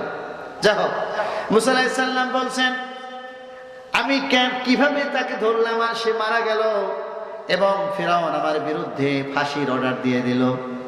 আমি ওই দেশ থেকে চলে আসলাম, সেই ঘটনা বলবো না। মুসা আলাইহিস সালাম বলছেন, আমার সামান্য একটু কলার ধরে ঝাঁকি দেওয়ার কারণে পুলিশ মরে গিয়েছিল, আমি তো হত্যাকারী হিসেবে খ্যাত হয়ে গেছি। আল্লাহ পাক যদি এখন বলেন, কেন হত্যা করেছিল মুসা, তুমি জবাব দাও। আমি জবাব দেবো কি, সেই ব্যাপারে আমি অস্থির আছি, কিছুই করতে পারবো না। তোমরা হযরত ঈসা আলাইহিস সালামের কাছে যাও, যিনাকে, যাকে রব্বুল আলামিন জীবন্ত অবস্থায় 4র্থ আসমানে উঠিয়ে নিয়ে গিয়েছিলেন। সুবহানাল্লাহ। ঈসা আলাইহিস সালামের কাছে যাবে। ঈসা আলাইহিস সালামের কাছে যখন যাবে, ঈসা আলাইহিস সালাম বলবেন, আমি তো ব্যর্থ নবী, আমি ইসলাম প্রতিষ্ঠাই করতে পারি নাই। আল্লাহ অবস্থা বেগতিক দেখে আল্লাহ পাক আমাকে উপরে উঠেই নিয়েছে। আর এখন যদি প্রশ্ন করেন, ঈসা তুমি এই কাজ কেন করতে পারো নাই, তাহলে আমিও কিছু করতে পারবো না। ঈসা আলাইহিস সালাম বললেন, তোমাদেরকে যাদেরকে দেখছি সামনে, তোমাদেরকে দেখা যায় তোমরা হযরতে মুহাম্মদ সাল্লাল্লাহু আলাইহি সাল্লামের উম্মতের পোশাক পরা আছো। সুবহানাল্লাহ পড়েন। তোমাদেরকে দেখতে পাচ্ছি, আমি চিনতে পারছি, অনেকেই আছে যারা মুহাম্মদ সাল্লাল্লাহু আলাইহি সাল্লামের উম্মত। আমাদেরকে আমাদের ইউনিফর্ম দেখে ঈসা আলাইহিস সালাম চিনে ফেলছেন। সুবহানাল্লাহ পড়েন।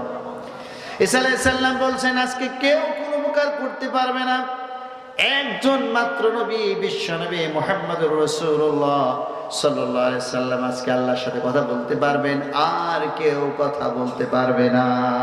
সুবহানাল্লাহ। সকলের কাছে যাওয়া শেষ, সকলে মিলে হযরতে মুহাম্মদ সাল্লাল্লাহু আলাইহি সাল্লামের কাছে আসবেন। এসে দেখবেন তিনি ইয়া নাফসি বলতেছেন না, তিনি বলতেছেন ইয়া উম্মতি, হে আমার উম্মত, আল্লাহ আমার উম্মতরে বাঁচাও। যখন রাসূল সাল্লাল্লাহু আলাইহি সাল্লামের কাছে সবাই আসবে, তখন আল্লাহ রাসূল ওইভাবে সেজদায় পড়ে যাবেন যে আল্লাহ আমার উম্মতকে মাফ করো। সেজদায় কাঁদতে থাকবেন, কাঁদতে থাকবেন, কাঁদতে থাকবেন। আল্লাহ পাক বলবেন হাবিব মাথা ওঠান, মাথা ওঠাবেন না। আবার বলবেন হাবিব মাথা ওঠান, মাথা ওঠাবেন না। আল্লাহ পাক বলবেন বন্ধু মাথা ওঠান, এরপরেও মাথা ওঠাবেন না আল্লাহর নবী। আল্লাহ পাক বলেন আপনি কি চান? আল্লাহ হাবিব বলবেন আমি আমার উম্মতের মুক্তি চাই, আমার উম্মত যেন জাহান্নামে না থাকে। আল্লাহ পাক বললেন তোমার অনেক উম্মত তো জাহান্নামে আছে, তাহলে তোমাকে একটা সংখ্যা বলে দিলাম, সেটা 10 লাখ হোক 10 মিলিয়ন হোক, একটা সংখ্যা রব্বুল আলামিন তখন দিবেন যে এত সংখ্যক উম্মতের জন্য তুমি আমার কাছে সুপারিশ করো। সুবহানাল্লাহ। আল্লাহর নবী তখন দোয়া করবে আল্লাহ এত সংখ্যক জাহান্নামী উম্মতদেরকে আল্লাহ তুমি জান্নাতে যাবার ব্যবস্থা করে দাও। এই দোয়া করার সাথে সাথে আল্লাহ রাব্বুল আলামিন এত সংখ্যক জাহান্নামীদেরকে জান্নাতে যাওয়ার ব্যবস্থা করে দিবেন। সুবহানাল্লাহ। আমার ভাইরা, এইভাবে করে করে আল্লাহর নবী জাহান্নাম থেকে জান্নাতে যাওয়ার জন্য সুপারিশ করবেন। আমার ভাইরা, এই যে কঠিন পরিস্থিতি যখন থাকবে, আল্লাহর নবী হাউজে কাউসারের সামনে দাঁড়ানো থাকবেন। আসমানে যত তারকারাজির সংখ্যা আছে তার চেয়ে বেশি সংখ্যা হবে পেয়ালা, গিলাস এবং পেয়ালার সংখ্যা, যাতে করে অসংখ্য মানুষ হাউজে কাউসারের পানি পান করতে পারবে। আল্লাহর রাসূল অর্ডার দিয়ে দিবেন তোমরা যারা আমার এখানে এসেছো, আমার যারা উম্মত আছো, এই যে আমার হাউজে কাউসার, হাউজে কাউসার থেকে তোমরা এই হাউজে কাউসারের শরবত পান করো। সুবহানাল্লাহ। আমরা হাউজে কাউসার থেকে শরবত পান করব। শরবত যখন এক ব্যক্তি পান করবে, এত কঠিন পরিস্থিতির ভেতরে তার আর কখনোই তৃষ্ণা লাগবে না। সুবহানাল্লাহ। যায়েদ রাদিয়াল্লাহু তাআলা আপনাকে বলছেন, যায়েদ এই যে কঠিন দিনে হাউজে কাউসারের পানি আমি আমার উম্মতদেরকে পান করাবো, সেই সংবাদটা কিছুক্ষণ আগে আল্লাহ আমাকে দান করেছেন। সুবহানাল্লাহ। সুতরাং আসুন আমরা যদি সেই কাউসার পান করতে চাই, ইবনে আব্বাস রাদিয়াল্লাহু তাআলা আনহু বলছেন এই কাউসার মানে আবার কোরআন শরীফকেও কাউসার বলা হয়েছে। এই পৃথিবীর কাউসার কোরআনুল কারীম যদি আমরা আমাদের জীবনে পরিপালন করতে পারি, আদালতে আখিরাতে আমরা হাউজে কাউসারের পানি পান করতে পারবো। আল্লাহ পাক আমাদের সকলকে হাউজে কাউসারের পানি পান করে রাসূলের শাফায়াত লাভ করে জান্নাতে যাওয়া এবং আল্লাহ সন্তুষ্টি অর্জন করার মতো আমল এই পৃথিবীতে আমাদের সকলকে করার তৌফিক দান করুন। মাদ্রাসা আমার উস্তাদের মাদ্রাসা, এই মাদ্রাসাখানে যেখানে প্রতিষ্ঠিত হয়েছে এই জায়গাটায় আমার উস্তাদ, আমার হৃদয়ের শ্রদ্ধেয় উস্তাদ, যার কাছে আমি পবিত্র কোরআনুল কারীমের সূরা ফাতিহা থেকে শুরু করে সূরাতুন নাস পর্যন্ত হিফজ কমপ্লিট করেছি। আমি অন্য কোনো মাদ্রাসায় যাই নাই, একটি মাদ্রাসায় পড়েছি, এক উস্তাদের কাছে পড়েছি, তিনি হচ্ছেন হাফেজ আবুল কাসেম, ওনার কাছে পড়েছি। মাঝে মধ্যে আমি এখান বাড়ি থেকে এসে হুজুরকে নিয়ে একসাথে যাইতাম। হুজুর বলতেন আমার বাড়িতে আইসো, একসাথে মাদ্রাসায় যাব। মাঝে মধ্যে এরকম হইতো। তো একদিন ছুটির দিন ছিল, তা আমি ছুটির দিনে লজিংয়ে যাচ্ছি, তো এসে হুজুরকে বাড়িতে পেলাম না। হুজুর কোথায়? এখন যেখানে মাদ্রাসা হয়েছে এই জমিতে হুজুর কাজ করতেছেন। তা আমি সেখানে গেলাম। তা আমি আমার ছোটকাল থেকে আমার অভ্যাস ছিল, আমার আব্বা এটা আমাদেরকে শিখিয়েছেন, উস্তাদদের খেদমত করা। তো হাফেজ সাহেব হুজুর যখনই জোহর নামাজের আগে ওযুর প্রয়োজন হতো, আমি দরজার সামনে বসতাম সবসময়। আমার টার্গেট থাকতো যে দরজার সামনে আমি এই জন্য বসছি, হুজুর যখন উঠবেন জোহর নামাজের আগে ওযু করার জন্য, যাতে আমি দৌড়ে গিয়ে সবার আগে আমি টিউবওয়েল থেকে পানি ভরে হুজুরের হাতে দিতে পারি, এই জন্য আমি দরজার কাছে বসতাম। সুবহানাল্লাহ। আমাদের ভিতরে কম্পিটিশন চলতো, কে আগে হুজুরের খেদমতটা করব। সুবহানাল্লাহ। এই কম্পিটিশন আমাদের ভিতরে ছিল। তো আমি দেখলাম হুজুর নিরাইতেছেন, তা আমি আমার ব্যাগ ট্যাগ রেখে হুজুরের সাথে নিরানো শুরু করলাম। দেখলাম আর একটা নিরানি আছে, তা আমি আর হুজুর দুইজনই নিরাই এই মাদ্রাসার জায়গায়। এরপরে কিছুক্ষণ ছাতি ধরলাম, ওই রৌদ্র তো কিছুক্ষণ ছাতি ধরলাম, এরপরে পানি নিয়ে গেছিলাম হুজুরের জন্য, পানি খাওয়াইলাম। তো এখন হুজুর বলতেছে যে তুমি তো লজিংয়ে যাইতেছ, তুমি যাও, আমার এখানে অনেক কাজ আছে, সারাদিন কাজ করতে হবে। তো অনেক কষ্ট কিন্তু ওনারা করেছেন, অনেক কষ্ট করেছেন। এই দেশে আমার মনে হয় এমন কোনো জায়গা নাই যেই জায়গায় হুজুরের তেলাওয়াত, যেই জায়গা হুজুরের তেলাওয়াতের আওয়াজ যায় নাই, ঠিক না বলেন? এমন কোনো জায়গা নেই। আপনাদেরকে আজকে বলে দিই, অল্প মানুষ মোনাজাত করব। আমার মা আমার আগে 3 জন আমার বোন আছে, আমার আগে আমার বড় 3 বোন। আমার মা নিয়ত করলেন, আল্লাহ, আমার মা এই কথাটা বলছেন আমার হাফেজ হওয়ার পরে বলছেন, তার আগে বলেন নাই, ভিতরে রাখছেন। আমি আপনাদেরকে আজকে বলছি, আমার মা বলছেন যে হাফেজ আবুল কাশেম সাহেবের তেলাওয়াত যখন করতো আমার হৃদয় পাগল হয়ে যেত, আমি ঘুমাইতে পারতাম না। যেই ঘরের যেই জায়গাটা আসলে ওনার আওয়াজটা শোনা যায়, আমি ওখানে এসে ওই জায়গায় সারা রাত ওই জায়গায় গিয়ে আমি কোরআন শরীফ শুনতাম। আর শুধু আমার চোখ দিয়ে পানি পড়তো, আর আমি আল্লাহর কাছে মনে মনে বলতাম যে আল্লাহ, তুমি আমাকে একটা পুত্র সন্তান দাও, সে যেন হাফেজ আবুল কাশেমের মতো তেলাওয়াত করতে পারে। আল্লাহ, তুমি আমাকে দান করো। তো এরপরে আল্লাহ পাক আমাকে দান করছেন। আমার মা কিন্তু আগে বলেন নাই, আমি আজকে আপনাদের বলতেছি। আমি হবার পরে আমার আব্বা একদিন বাকিগঞ্জ মাদ্রাসায় নিয়ে আমাকে হিফজখানায় ভর্তি করে দিলেন। প্রথম দিন ছিল সেদিন। তা আমি এবার কিছু মুখস্থ করে গিয়েছিলাম। হুজুর বললেন, তুমি কোরআন শরীফ পড়তে পারো? আমি বললাম, পারি। পড়ো, দেখে দেখে পড়ো।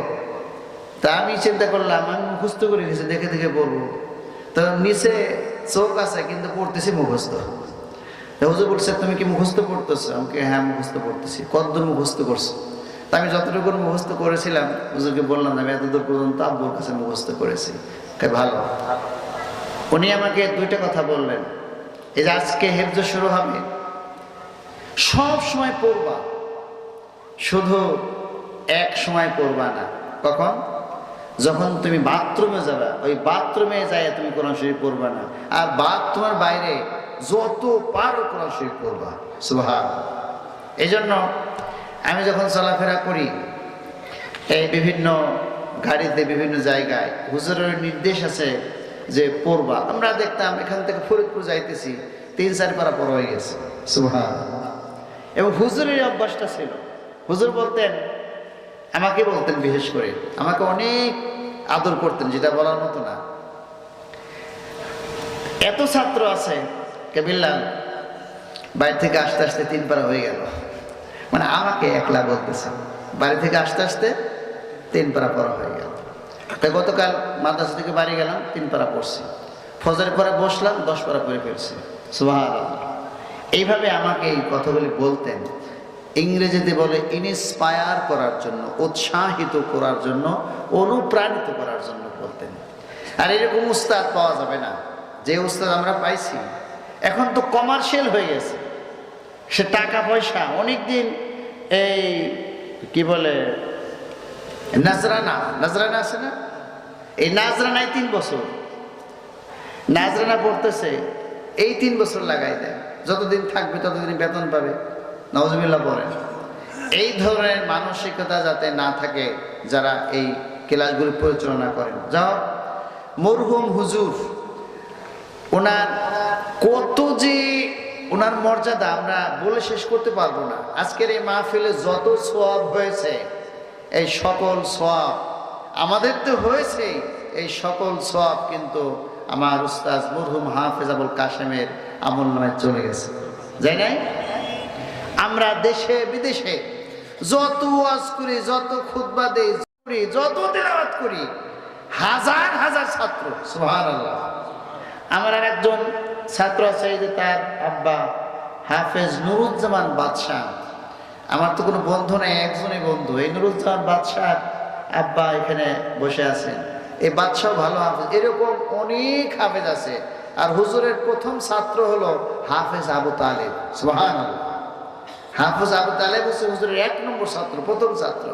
তিনি এত দিনের আলোচনা করে গেছেন, ব্যাপক কাজ করে গেছেন, সকল সওয়াব তার হয়েছে, প্লাস হাফেজ আবুল কাশেম সাহেব কবর থেকে পাচ্ছে। এই জন্য এই যে এখন যে মাদ্রাসাটা হলো, এই বিশেষ করে হাফেজ আব্দুল আওয়াল, হাফেজ আব্দুল বাতেন, আব্দুল হামিদ, আব্দুল মান্নান, ওরা সবাই মিলে এই যে মাদ্রাসাটা করলো, ওরা এমন একটা গাছ লাগাই গেল। আমরা একদিন পৃথিবীতে থাকবো না, হাফেজ আব্দুল আওয়ালও থাকবে না, হান্নানও থাকবে না, মান্নানও থাকবে না, থাকবে না বাতেন, থাকবে না হামিদ, কেউ থাকবে না, কিন্তু এই মাদ্রাসা ইনশাআল্লাহ থাকবে। যেভাবে বাকিগঞ্জ মাদ্রাসা রয়ে গেছে, হাফেজ ইব্রাহিম আছেন নাই, ওই কবরে বসে বসে আজকের মাহফিলের সওয়াব হাফেজ ইব্রাহিম সাহেব পেয়ে গেছে। আমি আর একটা কথা বলে দোয়া করব, সেটি হলো আজকে আমার বক্তব্যের বিষয়টি ভিন্ন করতে চেয়েছিলাম যে আপনারা সন্তানদেরকে কিভাবে মানুষ করবেন। আমার একটা সাবজেক্ট মনের ভিতরে ছিল, আবার দু একজন বলেছেন যে এই সূরা কাউসারের এটা একটু আলোচনা করেন। তো ভালো সন্তান হলে লাভ কি? বিসিএস ক্যাডার যদি আপনার সন্তান হয়, কয় ছেলে খান ডাক্তার বিসিএস ক্যাডার হয়ে গেছে, তাই না? এসপি হয়েছে, এরপরে অমুক হয়েছে, তমুক হয়েছে, দুনিয়ার লাভ দেখতেছে, এটা লাভ ঠিক আছে, কিন্তু আখেরাতে আপনার ভালো একটা ছেলে যদি এখানে থাকে, আপনার কি লাভ জানেন? মানুষকে জান্নাতে দেওয়া হবে, জান্নাতে দেওয়ার পর কিছুক্ষণ পর পর ঘোষণা আসবে, হাফেজ আবুল কাশেম সাহেবকে আমি, আপনার তো প্রমোশন হয়ে গেছে। সুবহানাল্লাহ বলে, কেন প্রমোশন আমার? আপনার বড় ছেলে কেমন দোয়া করছে, আপনার বড় ছেলের দোয়া কবুল হওয়াতে আল্লাহ পাক আপনার জান্নাতের পজিশন বাড়াই দিছে। সুবহানাল্লাহ। আবার কিছুক্ষণ পর আবার ঘোষণা, হাফেজ আবুল কাশেম সাহেব, হ্যাঁ আমি, আপনার তো সৌদি আরব থেকে আপনার ছেলে দোয়া করছে, ছেলে দোয়া করছে, আল্লাহ কবুল করছে, আপনার পজিশন আরো উপরে দোয়া হয়েছে। সুবহানাল্লাহ। এইভাবে করে ছেলেরা যত দোয়া করবে, যত আমলে সলেহ করবে, আর জান্নাতে এই পিতামাতা তত মর্যাদা বাড়তে থাকবে। তো এইরকম একটা গাছ লাগাই যাওয়া দরকার না? এইরকম গাছ লাগানোর জন্য এই যে মাঠ তৈরি করা হয়েছে, এই গাছ, এই মাদ্রাসা, এই মাদ্রাসায় আপনারা ছেলে মেয়ে দিবেন। মেয়েদের ব্যবস্থা আছে নাকি? অন্ট পর্যন্ত আছে। আমি এদেরকে রিকোয়েস্ট করব, মহিলা মাদ্রাসা, পাশাপাশি বয়েজ অ্যান্ড গার্লস আলাদা আলাদা থাকবে, যাতে কো এডুকেশন না হয়। মহিলা আছে মোমিনখার হাটে, এখানেও হবে ইনশাআল্লাহ, যে মহিলাদের একটা মাদ্রাসা, পুরুষদের একটা মাদ্রাসা। এই কাজ আমরা করে যাবো ইনশাআল্লাহ। করে যাওয়ার পরে ওই সময় টের পাওয়া যাবে যে কি কাজ আমরা করে আসছি। এখন আমাদের পিতামাতা, আমাদের মা বাপ, তারা কিন্তু টের পাইতেছে, ঠিক না? আপনারা এখানে বসে আছেন, প্রত্যেকের মা বাপের জন্য আজকে কিন্তু ফেরেশতারা ঘোষণা দেবে যে মাহফিলে গিয়েছিল, আপনার জন্য দোয়া করছে, আল্লাহ দোয়া কবুল করছে, এই জন্য আপনার প্রমোশন হয়ে গেছে। সুবহানাল্লাহ। আসুন আমরা দোয়া করি। আল্লাহুম্মা আমিন। ইয়া হাইয়্যু ইয়া কাইয়্যুম বিরহমাতিকা নাস্তাগীস ওয়া লা তাকিলনি ইলা নাফসি তারফাত আইন। আল্লাহুম্মা আইন্না আলা যিকরিকা ওয়া শুকরিকা ওয়া হুসনি ইবাদাতিক। সুবহানাল্লাহি ওয়া বিহামদিহি সুবহানাল্লাহিল আযীম। আল্লাহ তাআলা হাফেজ আবুল কাশেম তাহফিজুল কোরআন মডেল মাদ্রাসার উদ্যোগে প্রথম বার্ষিক তাফসিরুল কোরআন মাহফিলের একেবারে শেষ লগ্নে আল্লাহ তোমার প্রিয় বান্দা বান্দীদের নিয়ে তোমার দরবারে, তোমার শাহী দরবারে হাত উত্তোলন করলাম। প্রথমেই দোয়া করি, আল্লাহ এই মাদ্রাসা খানিকে তুমি কবুল ও মঞ্জুর করে নাও।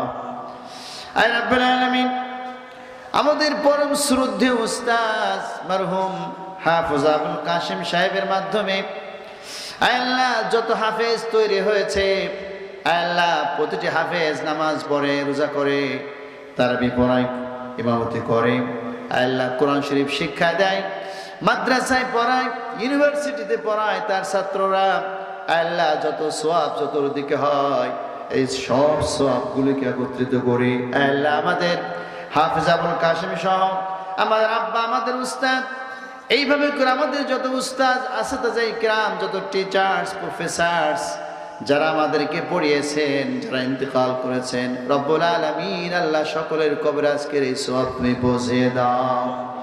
আর রব্বুল আলামিন আমাদের প্রাইমারি স্কুলের টিচার ছিলেন মরহুম সুজাত আলী খান, মরহুম মুসলিম মাস্টার সাহেব সহ আরো যারা আমাদের উস্তাদ ছিলেন বাকিগুল মাদ্রাসার অনেক উস্তাদ, হযরত মাওলানা মরহুম মুসলিউদ্দিন সাহেব, এরপরে হযরত মাওলানা নুরুদ্দিন সাহেব সহ আরো যারা আমাদেরকে পড়িয়েছেন, আল্লাহ তামির মিল্লাত মাদ্রাসার অনেক টিচার, জামিয়া কাসিমিয়া নরসিংদী সৈয়দ কামালউদ্দিন জাফরি হুজুরের মাদ্রাসার আমাদের মুফাসসির, আমাদেরকে তাফসীর পড়াতেন লক্ষ্মীপুর হুজুর, আরো অন্যান্য উস্তাদ টিচার্স যারা ইন্তেকাল করেছেন, আল্লাহ সকলের গুনাহ মাফ করে দিয়ে তাদের দ্বীনের খেদমতকে কবুল করে আল্লাহ সকলের জন্য জান্নাতুল ফিরদাউসের উচ্চ মাকাম তুমি বরাদ্দ করে দাও।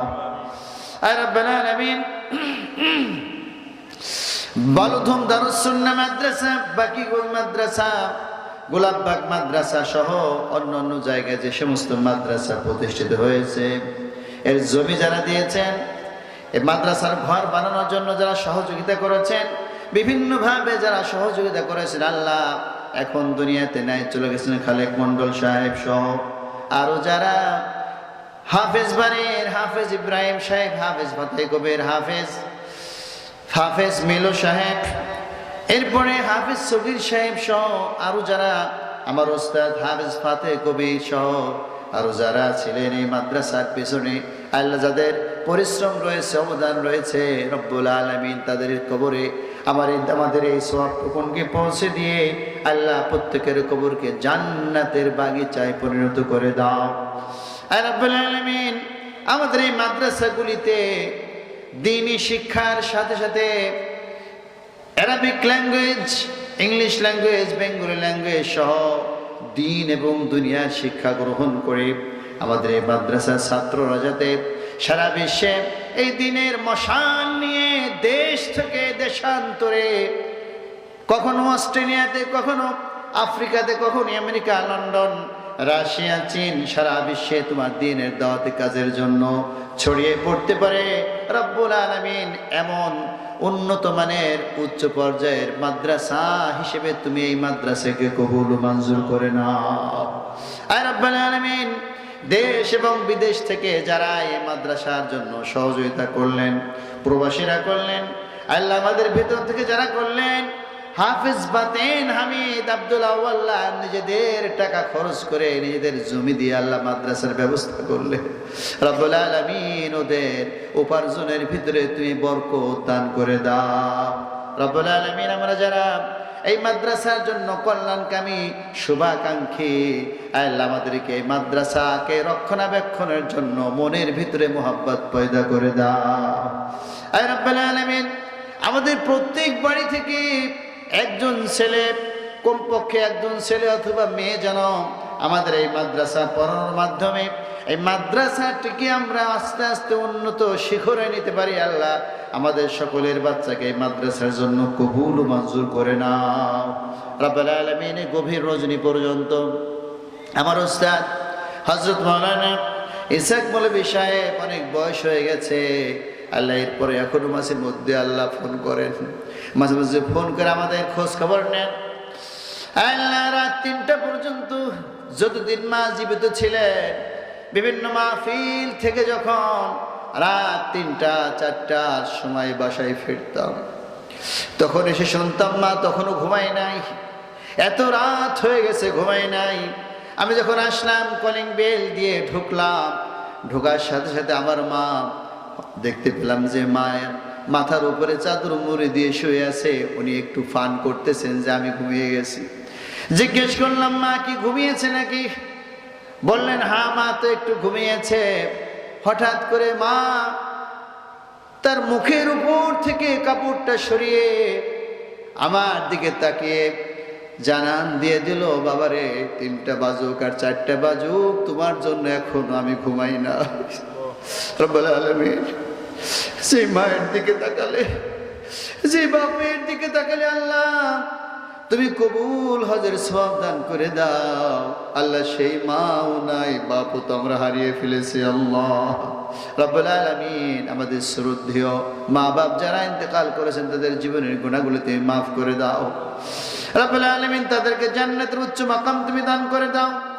আল্লাহ কঠিন শীতকে উপেক্ষা করে যে সমস্ত ভাইরা এখনো পর্যন্ত এই গভীর রজনীতে মাহফিলে থেকে আল্লাহ কোরআনের মাহফিলে সহযোগিতা করলেন, কোরআন শুনলেন, রাব্বুল আলামিন মনে মনে মাদ্রাসার জন্য যারা নিয়ত করলেন আল্লাহ সকলের নিয়তকে তোমার দরবারে কবুল মঞ্জুর করে নাও।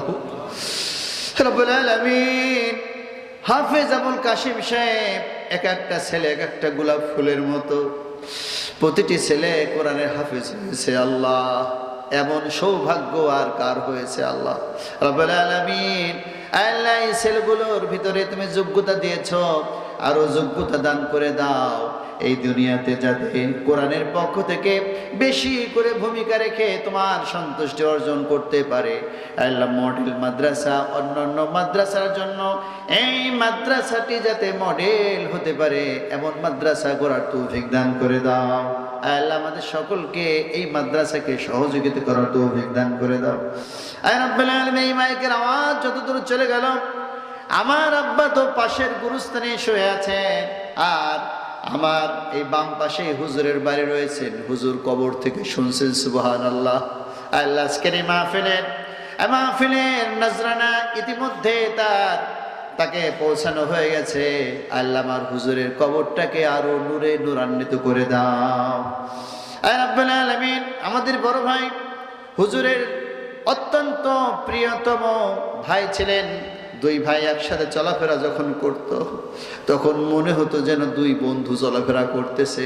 রাব্বুল আলামিন এমন সৌহার্দ্যপূর্ণ ভাইদের ভিতরে এত মিল থাকে এটা কখনো আমি দেখি নাই। আল্লাহ রাব্বুল আলামিন দুইজনকেই তুমি জান্নাতের মেহমান বানিয়ে নিয়েছো।